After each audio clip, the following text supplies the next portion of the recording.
السلام علیکم ورحمۃ اللہ وبرکاتہ۔ بسم اللہ الحمد للہ والصلاة والسلام علی رسول اللہ ومن تبعہ ووالاہ وبعد۔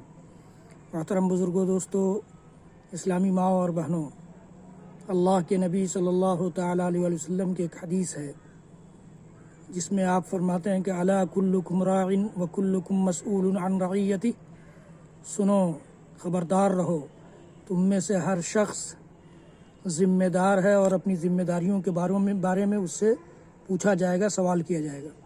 اسی لمبی حدیث میں اللہ کے نبی صلی اللہ علیہ وسلم فرماتے ہیں والمرأة راعیۃ علی بیت بعلها وعلی ولدہ وہی مسئولۃ عنہم، اور خاتون یعنی عورت اپنے شوہر کے گھر اور اس کی اولاد کے بارے میں ذمہ دار ہے۔ اللہ تعالیٰ اس عورت سے اس کے شوہر کے گھر اور اس کی اولاد کے بارے میں پوچھے گا۔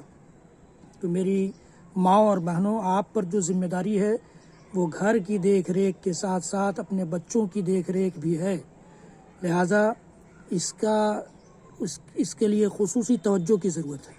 آج جو ہم شکایت کرتے پھرتے ہیں کہ بچے خراب ہو رہے ہیں، بچے برباد ہو رہے ہیں، نئی نسل تباہی اور بربادی کے دہانے پر ہے، نئی نسل بگڑ رہی ہے، اس کی سب سے بڑی ذمہ داری اور سب سے پہلی ذمہ داری ایک ماں یعنی ایک عورت کی ہے۔ اس لیے میری ماں اور بہنوں، خود سنبھل جائیے اور اپنے بچوں کو سنبھالیے، اپنے گھر پر نظر رکھیے، اپنے گھر کے ہر ممبر پر، ہر بچے اور بچی پر نگاہ رکھیے، تاکہ آپ کا گھر جنت نما بن جائے اور اللہ تعالیٰ کے ہاں جب آپ سے سوال کیا جائے تو آپ وہاں بچ سکیں۔ اللہ تعالیٰ ہم سب کو کہنے سننے سے زیادہ عمل کی توفیق دے۔ وصلی اللہ تعالیٰ علی نبینا محمد وعلی آلہ وصحبہ وسلم۔ والسلام علیکم ورحمۃ اللہ وبرکاتہ۔